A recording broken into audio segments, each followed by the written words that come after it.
عشق افتادی از چشمام، نمیخوام بدم رابطه رو کش باد، برو تا ندادمت فوش کشدار.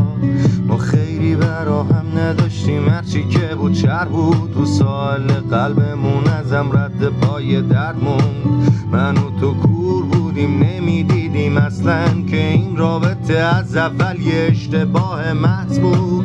این سری میخوام کنم واقعی ولت، بهتره باشیم یکم واقع بین بهش. من و تو بیم دیگه خوشحال تریم، هرکی گفت عشق بهشته میگم خاره این بهشت.